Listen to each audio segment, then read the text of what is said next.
Now next chapter आपका chapter 4 determinants. Determinant basically क्या है? Determinant is a number associated with a square matrix. एक real number हम क्या कर रहे हैं, कोई भी स्क्वायर मैट्रिक्स के साथ अटैच कर रहे हैं। सपोज कोई भी मैट्रिक्स आपने पढ़ी थी अभी, लाइक 2 3 -5 7, ये हमने ले ली। Clear? Square matrix, square matrix का मतलब क्लियर है क्या था? जिसमें नंबर ऑफ रोज और नंबर ऑफ कॉलम्स आपस में इक्वल होते हैं। क्लियर? अब स्क्वायर मैट्रिक्स या तो 1 बाय 1 ऑर्डर की हो सकती है, तो 1 बाय 1 ऑर्डर सपोज कोई भी एक ही नंबर है वहां पे। क्लियर? ये हो गया। या 2 बाय 2 की, या फर्दर 3 बाय 3 की। अगर 1 बाय 1 की है तो यही नंबर सीधे क्या हो जाएगा? डिटर्मिनेंट हो जाएगा। डिटर्मिनेंट को हम इससे डिनोट करते हैं, मॉडुलस के साइन से। क्लियर? डिटर्मिनेंट क्या है? Any real number associated with a matrix. Clear? कोई अलग से डेफिनेशन नहीं है, simple any real number associated with a matrix. और कौन सी मैट्रिक्स? Square matrix. तो हमेशा स्क्वायर मैट्रिक्स का ही हम डिटर्मिनेंट निकाल सकते हैं, और कोई मैट्रिक्स का नहीं निकाल सकते। क्लियर? 1 बाय 1 का क्लियर हो गया। नाउ अगर 2 बाय 2 का करना है हमें, तो क्या करना है? क्रॉस मल्टीप्लाई करना है। इसको इससे मल्टीप्लाई करेंगे और इसको इससे। अगर फिजिक्स के कुछ बच्चे बैठे होंगे तो याद होगा, मैट्रिसेस आपने पहले भी किया हुआ है क्रॉस प्रोडक्ट में। फिजिक्स की जनरली क्रॉस प्रोडक्ट करवाया था ना वेक्टर्स में, उसमें आपका यही चीज अप्लाई करते थे। ठीक है? वो 3 बाय 3 के था, अभी 3 बाय 3 का आएंगे, उसमें करेंगे। ऊपर से नीचे मल्टीप्लाई, नीचे से ऊपर मल्टीप्लाई, और बीच में माइनस करना है। तो इसका डिटर्मिनेंट जब हम निकालेंगे तो क्या आएगा? 2 इंटू 7 माइनस ब्रैकेट में -5 इंटू 3। क्लियर? माइनस में था इसलिए ब्रैकेट में रख दिया हमने इसे फर्दर। सो क्या आ जाएगा? 14 प्लस 15 बन गया, तो क्या आ गया? 29। तो ये आपका डिटर्मिनेंट हो गया। क्लियर हुआ? 2 बाय 2 का डिटर्मिनेंट हम कैसे निकाल सकते हैं? अब यही चीज अगर 3 बाय 3 में है, सपोज 1 2 3 4 5 6 -2 -3 -4 ले लिया सपोज। ठीक है? अब इसका अगर हमें डिटर्मिनेंट निकालना है तो हम कैसे निकालेंगे? पहले वाले को ऐसे लिखा, फर्स्ट 1 वाले को। अब 1 वाले की रो और कॉलम को हमने छुपा लिया।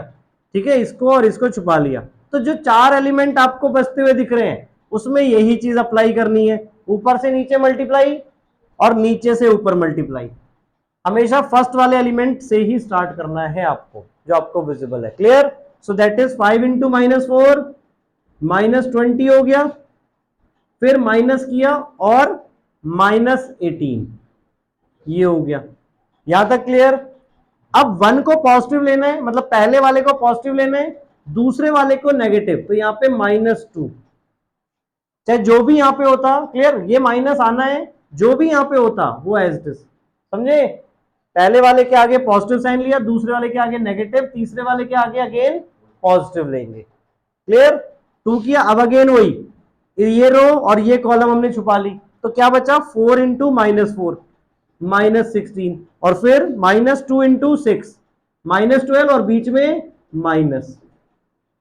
आगे 3 के लिए तो +3। ठीक है? अब ये वाली कॉलम हमने छुपा ली। जो भी एलिमेंट हम ले रहे हैं उसकी रो और कॉलम हमें छुपा लेनी है। तो जो रिमेनिंग 4 नंबर्स बचेंगे उनको सॉल्व करना है। ये और ये छुपा ली, क्या बच गया? ये। तो 4 इंटू -3 -12, माइनस, और इनको मल्टीप्लाई किया तो -10। क्लियर? ये चीज ध्यान से, पहले चाहे ऐसे रखना, उसके बाद नेक्स्ट स्टेप में साइन चेंज करेंगे हम प्रॉपर। नाउ अब 1 से मल्टीप्लाई तो हट ही जाएगा। -20 +18 हो गया ये, -2, और ये -16 +12 +3 -12 +10। -20 +18 कितना हो गया? -2। साइन का प्रॉपर ध्यान रखना है बेटा, क्योंकि एक नंबर में भी आप साइन का मिस्टेक करोगे, पूरा आंसर आपका चेंज हो जाएगा। Now -16 +12 -4, -4 into -2 +8। आगे प्लस -2 12 इंटू -2 हो गया, और -2 3 से मल्टीप्लाई हुआ तो -6।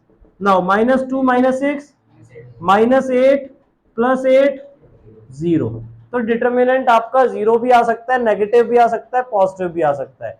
बट अगर डिटर्मिनेंट 0 है तो उस टाइम पर हम ए को क्या बोलेंगे? A is a singular matrix. Clear? अगर डिटर्मिनेंट जीरो है तो क्या बोलेंगे? If determinant is zero then A is singular matrix, और अगर determinant not equals to zero है तो हम क्या बोलेंगे? A is non singular matrix. Clear? इसके बारे में आगे पढ़ेंगे further, singular matrix, non singular matrix. या बेसिकली समझ लो सिंगुलर मैट्रिक्स का मतलब है जिसका इनवर्स नहीं एग्जिस्ट करता, जिसका इनवर्स एग्जिस्ट नहीं करता। और नॉन सिंगुलर मैट्रिक्स का मतलब क्या है? जिसका इनवर्स एग्जिस्ट करेगा। क्लियर? वहां पे एक इनवर्स मैट्रिक्स और होगी जो उसको मल्टीप्लाई करके वन बना देगी, आइडेंटिटी मैट्रिक्स बना देगी। क्लियर हुआ यहां तक? डिटर्मिनेंट का मतलब 1/1, 2/2 और 3/3 में हम कैसे निकाल सकते हैं? डिटर्मिनेंट को डिनोट करते हैं मॉडुलस के साइन से। क्लियर? या डेल्टा भी हम यूज कर सकते हैं डिटर्मिनेंट के लिए, डेल्टा साइन जो आप चेंज के लिए यूज करते थे। क्लियर? कर लो नोट। नाउ एक्सरसाइज 4.1 का हाँ फर्स्ट और सेकंड हो जाएगा सिमिलर सिंपल वे में। अब देखो मैट्रिसेस को हम डिनोट करते थे इससे, जब हमें डिटर्मिनेंट निकालना है तो हम इससे डिनोट करेंगे। मतलब इसके अंदर अगर कोई मैट्रिक्स आपको मिल रही है इट मींस उसका क्या निकालना है? डिटर्मिनेंट। ठीक है? नाउ थर्ड क्वेश्चन में अब आपको क्या दिया हुआ है कि ए आपकी एक मैट्रिक्स है 1 2 4 2। अब आपको क्या दिखाना है कि 2a का डिटर्मिनेंट 2a का डिटर्मिनेंट 4 इंटू डिटर्मिनेंट ऑफ ए के इक्वल है। तो इसका मतलब क्या है? देखो 2a का मतलब कि अब जब आप 2 मल्टीप्लाई कराओगे तो वो दोनों में मल्टीप्लाई कराना पड़ेगा, दोनों रोज में। क्लियर? यानी बेसिकली अगर हम डिटर्मिनेंट की बात करें तो डिटर्मिनेंट 4 टाइम्स क्यों कह रहे हैं वो? क्योंकि दोनों रो में आपका 2 2 मल्टीप्लाई हुआ है, तो उसके अकॉर्डिंग डिटर्मिनेंट में 2 इंटू 2 यानी 4 टाइम्स हो जाएगा। क्लियर? और हम ये वेरीफाई भी कर सकते हैं। 2a निकाला पहले हमने, तो 2a क्या आ जाएगा? 2 4 8 4। तो अब इसका डिटर्मिनेंट अगर हम निकालें तो क्या होगा? 8 माइनस 32 यानी कि -24। और a का डिटर्मिनेंट निकालें तो वो कितना होगा? 2 माइनस 8 यानी कि -6। और 4 इंटू 8 डिटर्मिनेंट करें तो वो भी -24 बन गया, यानी कि ये दोनों इक्वल आ गए। क्यों आए इक्वल? वो क्लियर हो गई पॉइंट। इसी तरह अगर आपकी 3/3 की मैट्रिक्स होती तो जैसे इन्होंने फोर्थ क्वेश्चन में दिया है कि 3a का डिटर्मिनेंट 27 इंटू डिटर्मिनेंट ऑफ ए हो जाएगा। बट अगर मैं आपसे पूछूं सपोज आपके पास ऑर्डर 3 इंटू 3 है और मैं कर रहा हूं 2a, तो 2a का डिटर्मिनेंट किसके इक्वल होगा ये बताओ? 2a का डिटर्मिनेंट आपका इक्वल हो जाएगा 8 इंटू डिटर्मिनेंट ऑफ ए। ये पॉइंट क्लियर हुआ आप लोगों को?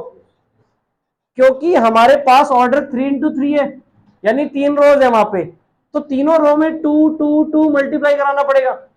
डिटर्मिनेंट के लिए आपको देखना है कि कितनी रोज है और क्या क्या सब में मल्टीप्लाई करा रहे हो।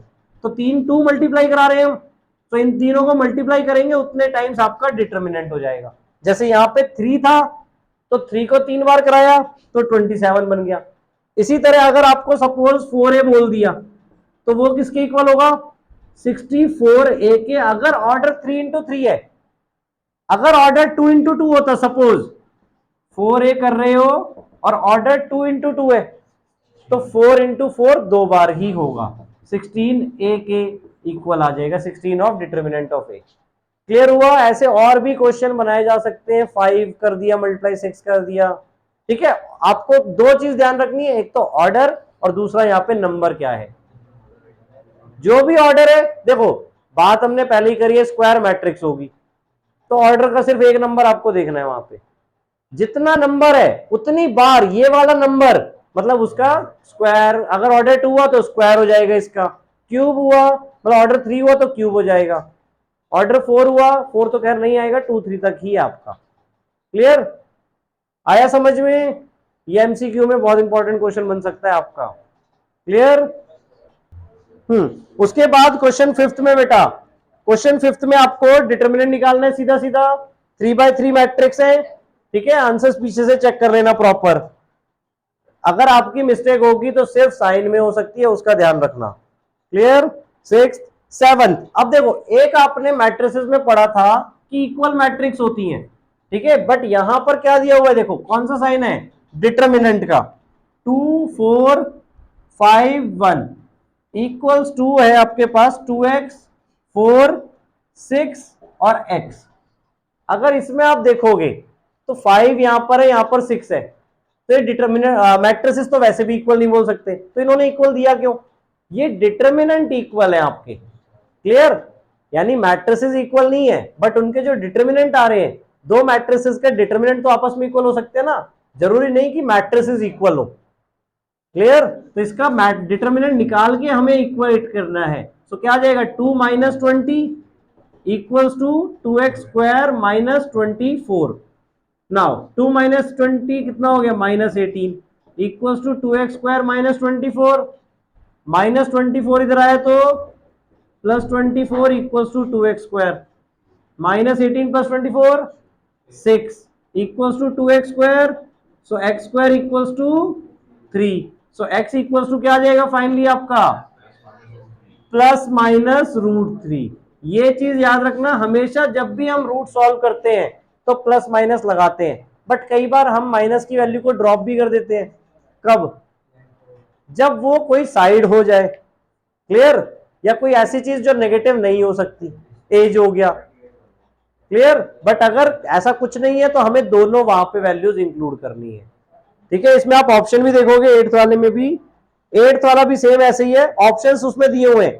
अब कई बच्चे वहां पे अब दो आंसर आएंगे प्लस माइनस 6, कई बच्चे प्लस 6 या माइनस 6 पे लगा के आ जाते हैं, आंसर दोनों है, जब तक आपको कोई कंडीशन नहीं दी कि नेगेटिव आपका नहीं हो सकता, क्लियर, आया समझ में, डन 4.1 पूरी।